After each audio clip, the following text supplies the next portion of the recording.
na visão de João em Apocalipse 4. Os seres os quais ele viu tinham 6 asas cada um.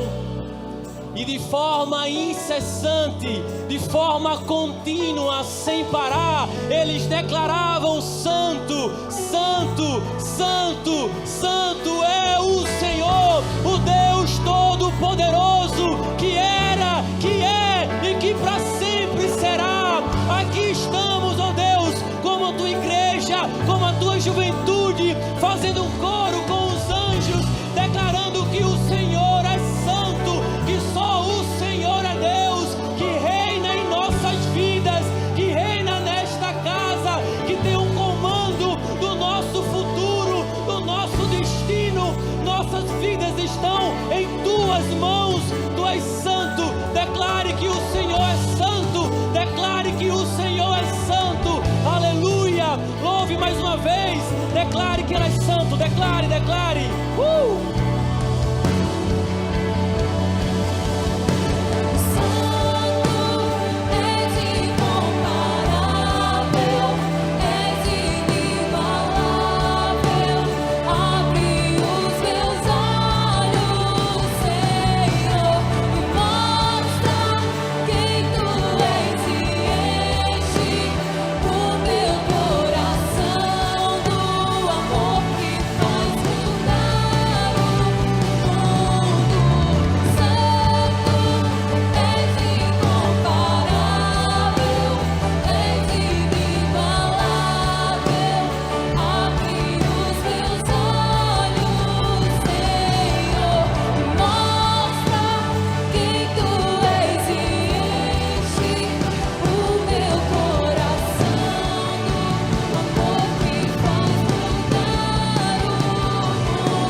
Nosso Deus é santo. Nosso Deus é santo.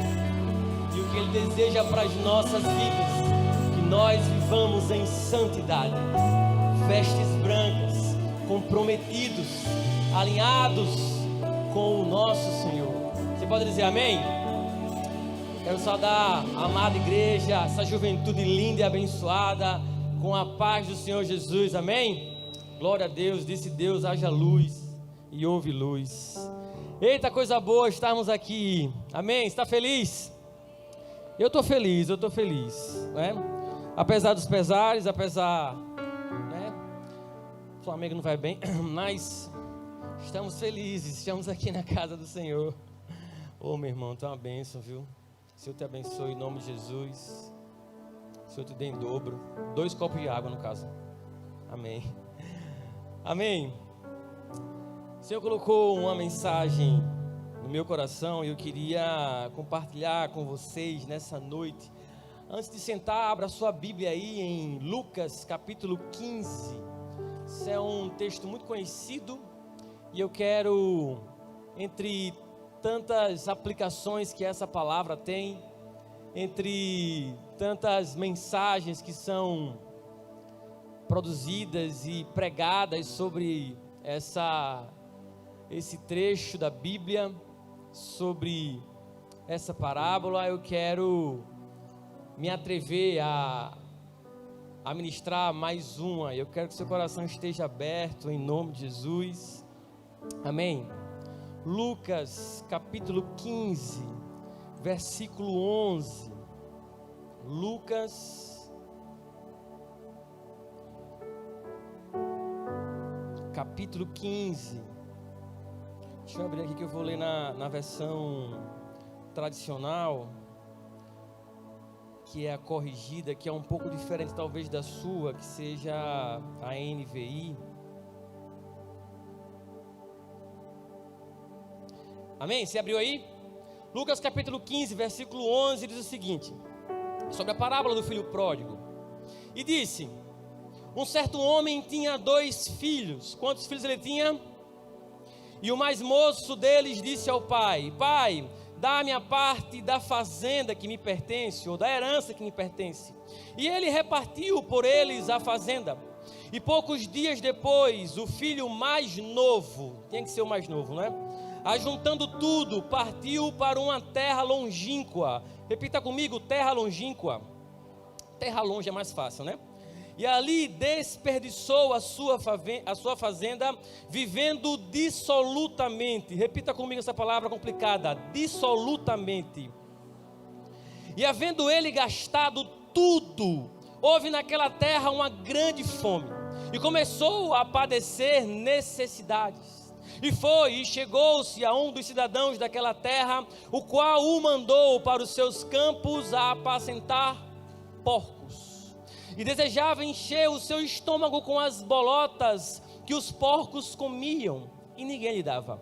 E caindo em si, repita comigo, caindo em si, aleluia, disse: quantos trabalhadores de meu pai têm abundância de pão, e eu aqui pereço de fome? Levantar-me-ei, irei ter com meu pai, e dir-lhe-ei: pai, pequei contra o céu e perante ti, já não sou digno de ser chamado teu filho, faze-me como um dos teus trabalhadores.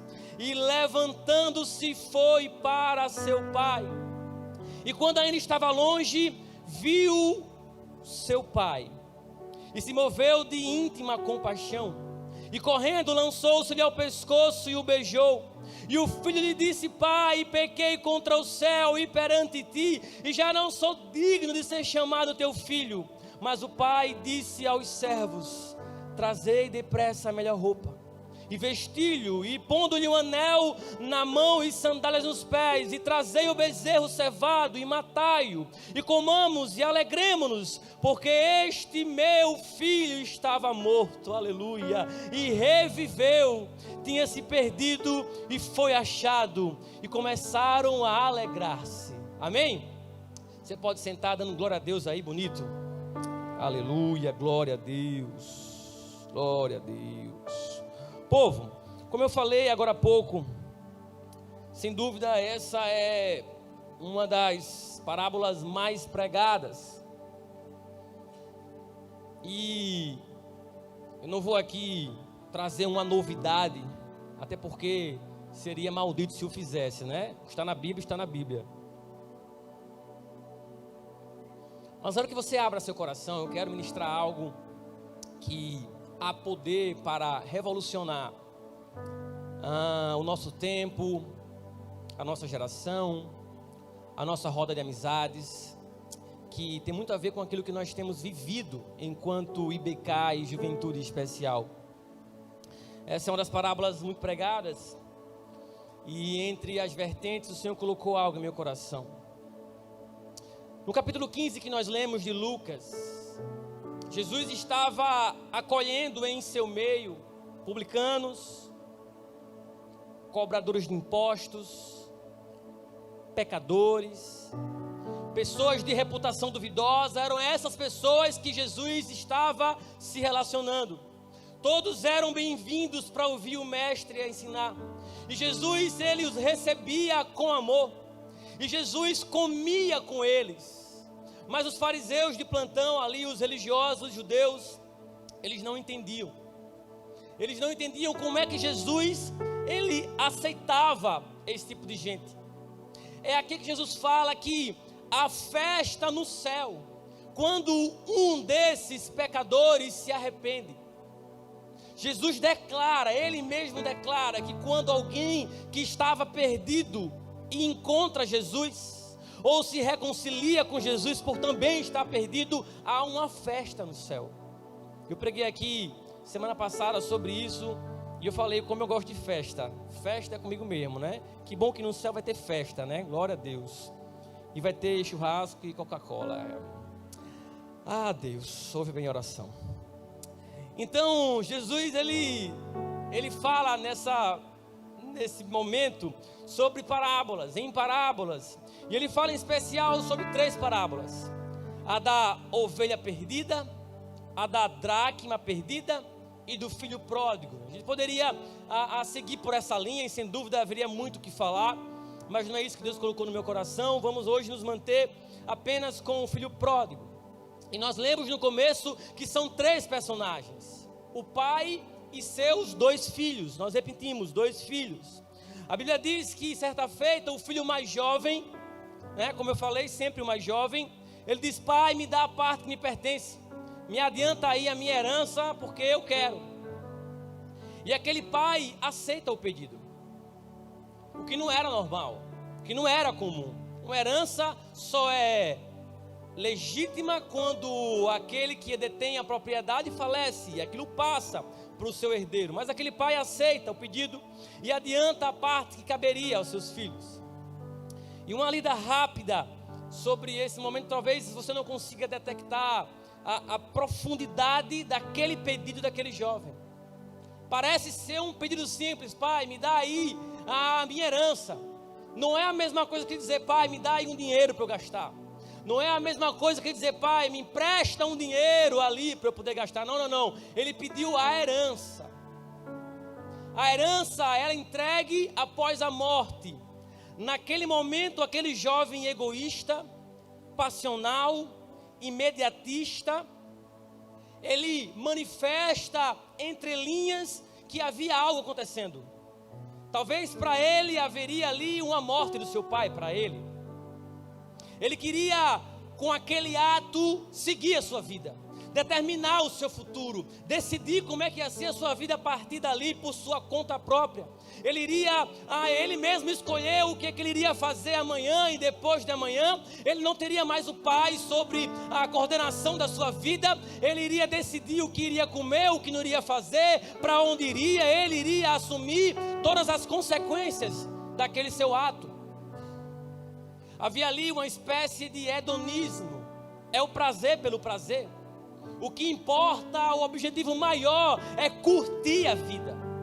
Observe que ele não pede a herança para poder fazer um investimento, para poder aplicar em ações, para poder, fazer qualquer coisa.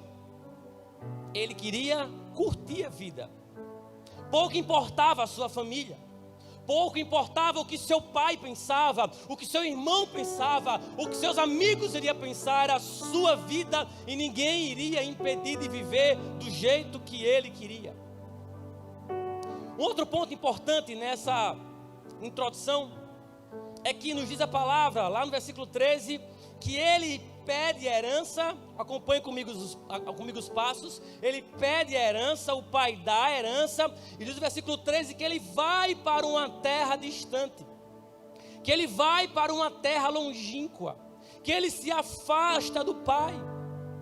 Aquele jovem queria não apenas determinar como seria o seu futuro, mas também queria distância da presença da sua família.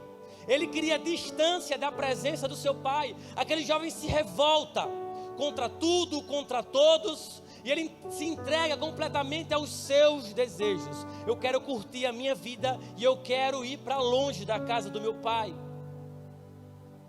Certamente porque em seu subconsciente o incomodava ter uma vida descontrolada perto da presença do pai. Então ele se afasta, ele rompe, ele se distancia. Outra palavra que chama a atenção é que nos diz também que, além de ele determinar que ir embora, além de ele ir para uma terra distante, nos diz a palavra que em um curto espaço de tempo ele gasta tudo. Diz a Bíblia que ele gasta dissolutamente. Outra versão diz que ele gasta irresponsavelmente. Outra versão diz que ele dissipa, ele acaba, ele dá fim a todos os seus bens. Aquele jovem acaba com tudo, dissipa tudo que ele tem. E eu quero imaginar que aquilo ia muito além do que apenas dinheiro. Ele acaba com tudo que ele tinha, ele acaba com suas emoções, ele acaba com sua alegria, ele acaba com seus sentimentos, ele acaba com as amizades, ele acaba com a sua dignidade. Ele não fica com mais nada. Ele acaba com tudo que ele tinha recebido. Você quer saber uma coisa interessante? Mesmo passados aí mais de 2000 anos em que essa história foi contada, o padrão do filho pródigo se repete. No meio da história e no curso da história, em nosso meio, a história se repete. Não são poucas as vezes em que ouvimos pessoas que se orgulham em falar isso. Na minha vida mando eu. Na minha vida quem determina o que eu vou fazer ou não vou fazer sou eu. E ninguém, nem meus pais, nem meu cônjuge, ninguém coloca a mão na minha vida. Quem decide sou eu. Eu faço o que eu quero, eu gasto como eu quero. A vida é minha, eu faço dela o que eu quiser. Sou dono do meu nariz. Pessoas que se orgulham em fazer isso.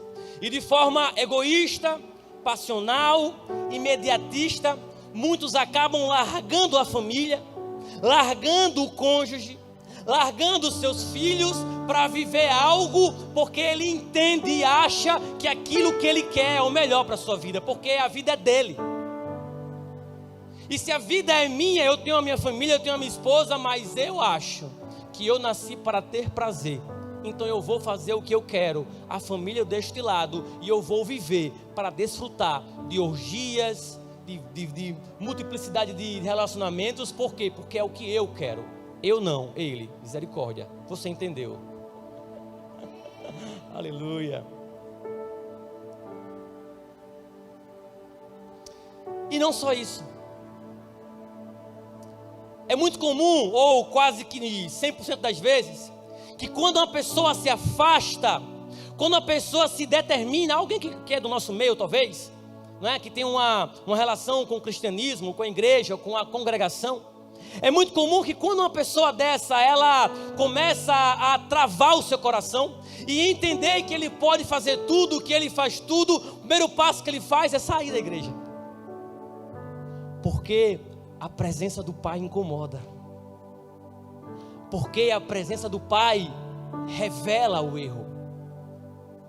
E por mais que da boca para fora ele declare que é o certo, quando ele se afasta da presença do Pai, quando ele se afasta dos amigos cristãos, ele em seu subconsciente declara: eu estou errado porque o certo me confronta e eu não quero ser confrontado. E aquele jovem fez isso. Ele se afasta, ele vai para longe. E quando uma pessoa vai para longe, ela talvez procure ali um local onde os seus erros são justificados. Onde alguém vai dizer: é isso mesmo, você está certo. Você viveu para ter prazer, quem eles acham que são? Aqui todo mundo erra igual, então você está no lugar certo. Longe da casa do Pai. Abre-se uma vala no coração, na alma, e vive-se dissolutamente.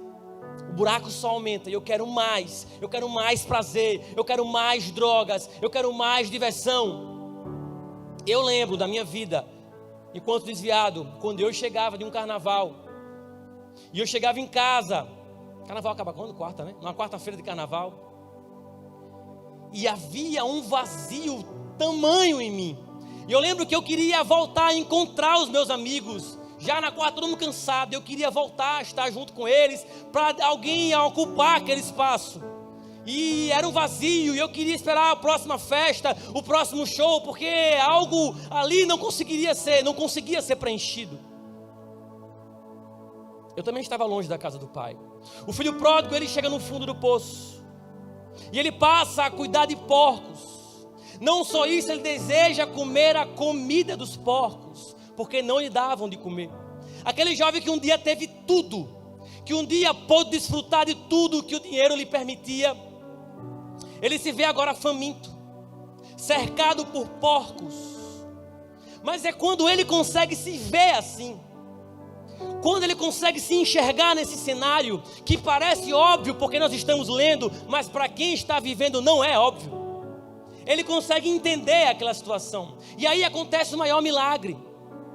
O maior milagre das nossas vidas passa por essa premissa: reconhecer a situação, reconhecer que eu estou comendo comida de porcos com os porcos. E foi quando ele reconheceu a sua situação, Quando ele percebeu onde ele estava, que diz a Bíblia no versículo 17, que ele cai em si. Aleluia. Cair em si. Um dos maiores milagres que pode acontecer. Quando o ser humano cai em si. Jesus estava dizendo que aquele jovem estava fora de si.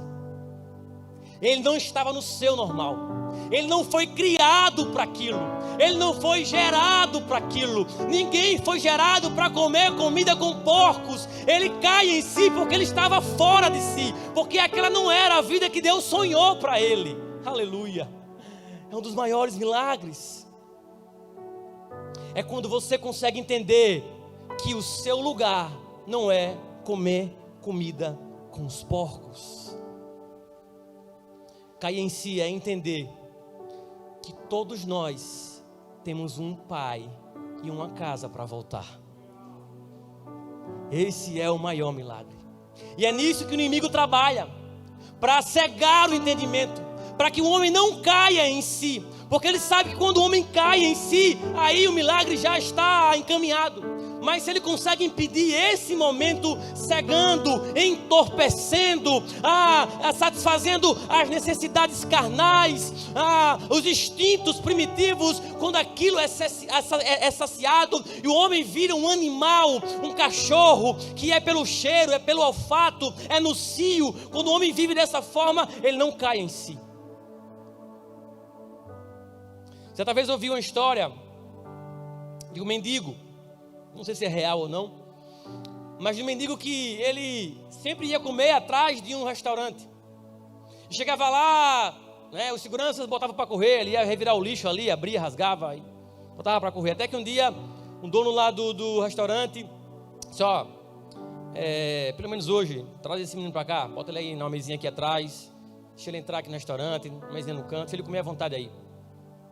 E aí chegaram para ele e disseram, filho, você hoje está liberado, viu? Você pode entrar aqui, sentar na mesa e comer o que você quer. Aí ele falou, eu posso fazer tudo que eu quero? Pode, filho. Eu posso comer tudo que eu quero? Pode. Eu posso fazer tudo que eu quero? Pode. Me deixe revirar o lixo em paz. Não brigue comigo não, deixe só eu que eu mexer e eu vou comer em paz. Um mendigo que não cai em si e se contenta em comer o que está aqui, quando há um banquete esperando. Quando há um convite para que ele entre e desfrute do banquete. Não, eu quero estar aqui, parece óbvio. Mas quantos de nós vivemos assim? Eu vivi assim. Eu vivi assim. O inimigo trabalha. Mas aquele jovem cai em si. E ele toma a decisão mais importante da sua vida. Ele fala, eu vou voltar para a casa do Pai. Aleluia. Ele declara, eu tenho um Pai. Eu sei que eu preciso voltar para lá. E eu vou voltar para a casa do Pai. Levantar-me-ei, irei ter com meu Pai. E dir-lhe-ei, Pai, pequei contra o céu perante a ti. Já não sou digno de ser chamado teu filho. Faz-me como um dos teus empregados. E levantando-se, ele foi para o seu pai. Aleluia. Até aqui nós estamos seguindo o curso da história. Mas eu quero nesse momento atravessar uma outra história. Nesse momento eu quero atravessar uma outra parábola. Eu quero atravessar uma outra história. E em que pese eu seja teólogo, eu não vou aqui me ater a melhor exegese sobre essa aplicação, mas foi isso e foi assim que Deus falou comigo. E eu vou passar para você como Deus colocou no meu coração. E essa história é a história do bom samaritano, que é relatada também lá em Lucas, capítulo 10. Essa parábola conta a história de um homem que estava em viagem, e no caminho ele é assaltado, ele é espancado, ele está lá na beira da morte. E aí passa um sacerdote, um homem que servia ao Senhor, e ele vê aquele homem no chão e não faz nada. Na sequência vem um levita e olha para o chão, vê aquele homem lá e não faz nada. E aí vem um samaritano, um homem que era considerado inimigo dos judeus. E ele olha para aquele homem que está lá no chão e ele move-se de íntima compaixão por alguém sem valor, por alguém machucado, por alguém ferido na beira do caminho. Ele cuida daquelas feridas, ele põe azeite e ele leva para uma hospedaria, ele leva para uma pousada, é o que nos diz a Bíblia lá em Lucas 10. E aí aquele homem vai na pousada, leva aquele jovem ferido e fala: eu vou seguir viagem, eu vou deixar esse jovem aqui machucado com vocês, e tudo que você gastar com ele, quando eu voltar, nós nos acertamos aqui, tudo certo. Entregue a ele tudo o que ele precisar. Você pode estar se perguntando: o que é que tem a ver uma coisa com a outra? O que é que tem a ver lá o filho pródigo com o bom samaritano? Que história é essa? Eu quero que você abra seu coração e se permita entender isso. Pastor Thales, vem cá, por favor.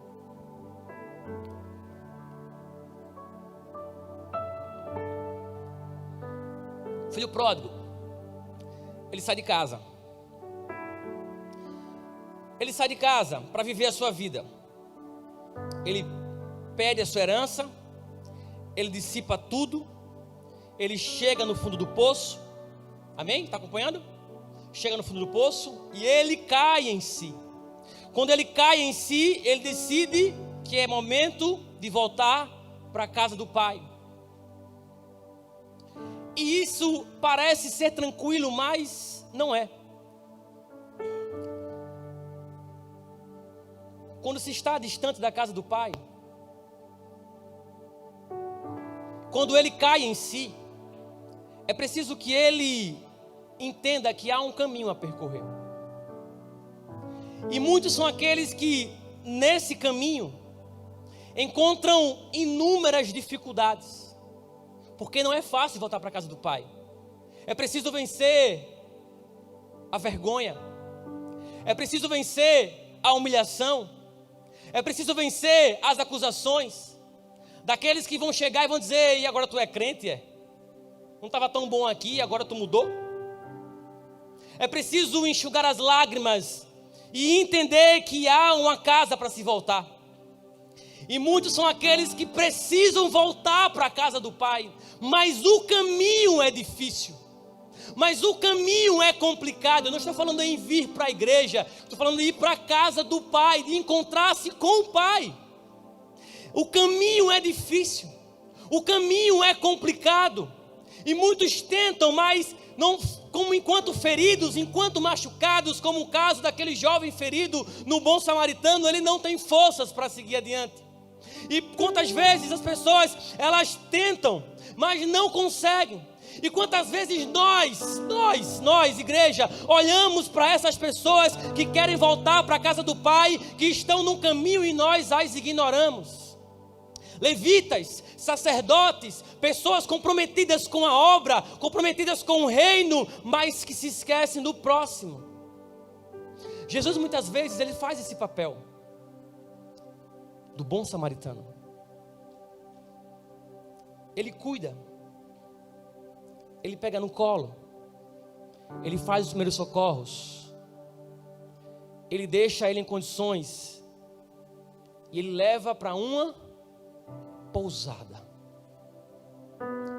É isso que nós somos, pousadas que o Senhor procura para que outros descansem com as nossas vidas, para que outros sejam cuidados por nós, para que nós tenhamos azeite para colocar nas feridas, para amar, para cuidar, para servir, para ser sensível.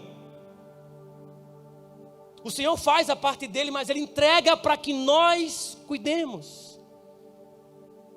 E é isso que Jesus procura, por pessoas que possam investir o seu tempo.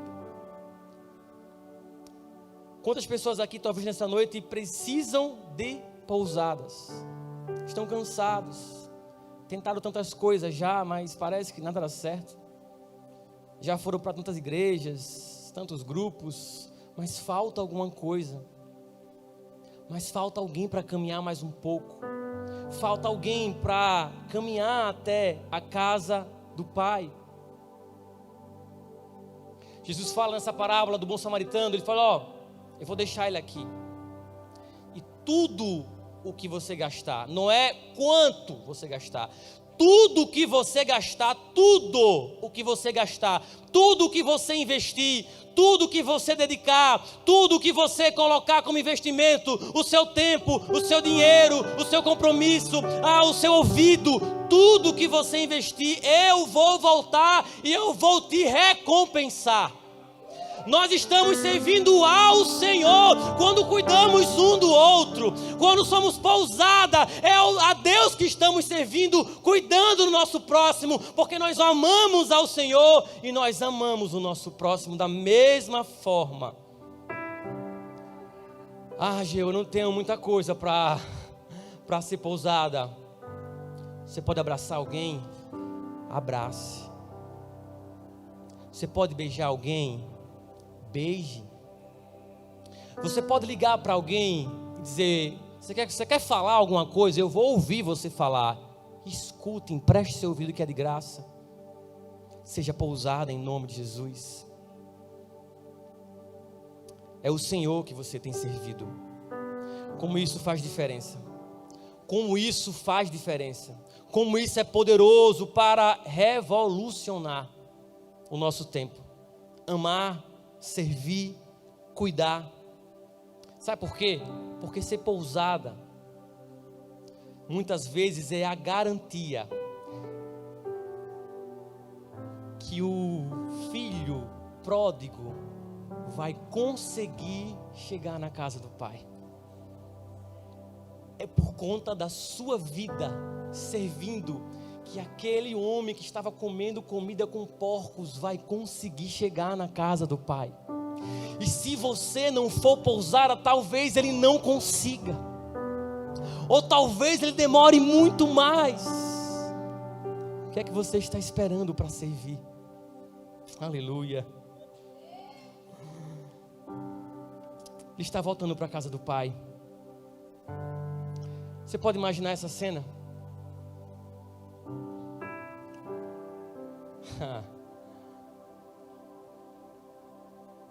Eu tenho um pai para voltar. Eu tenho uma casa para voltar. E eu vou voltar para a casa do meu pai, porque eu sei que talvez ele me receba como empregado. E ele vai chegando. E diz a Bíblia que o pai está esperando.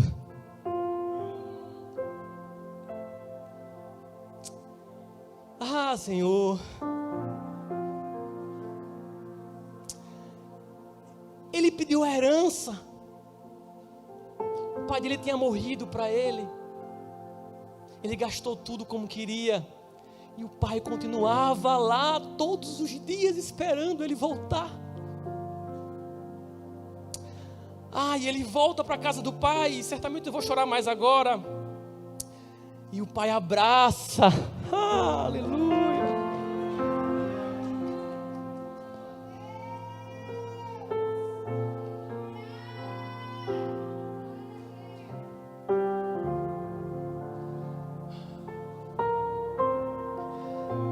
Ele vai tentar se explicar, dizer: pai, eu não sou digno, pai, me recebe como um dos teus empregados. E o pai interrompe e diz: filho, pega um anel, pega a roupa. O meu filho está vivo.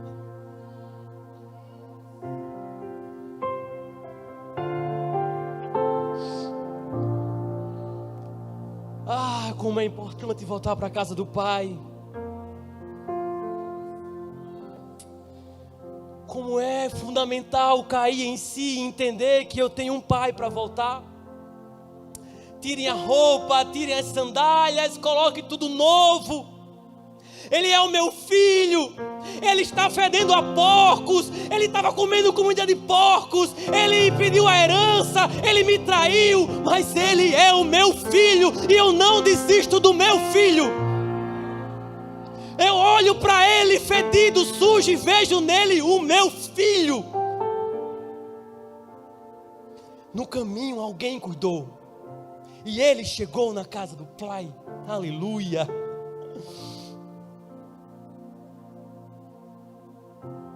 Jesus rompe um paradigma. Não era normal isso acontecer. O pai naquela época era um pai duro, era um pai rígido. Era era o pai do Oriente, naquele padrão severo. O filho era empregado, ele obrigava, mas Jesus rompe e ele mostra um pai sensível, que ama, que se preocupa, que espera na porta por um filho que o abandonou. É isso que ele é até os dias de hoje. Aleluia. É isso que ele é. Queria chamar a ministra do louvor para vir aqui em nome de Jesus. Ele é o meu filho. Você pode ficar em pé. Queria que você louvasse ao Senhor, porque o Pai está aqui.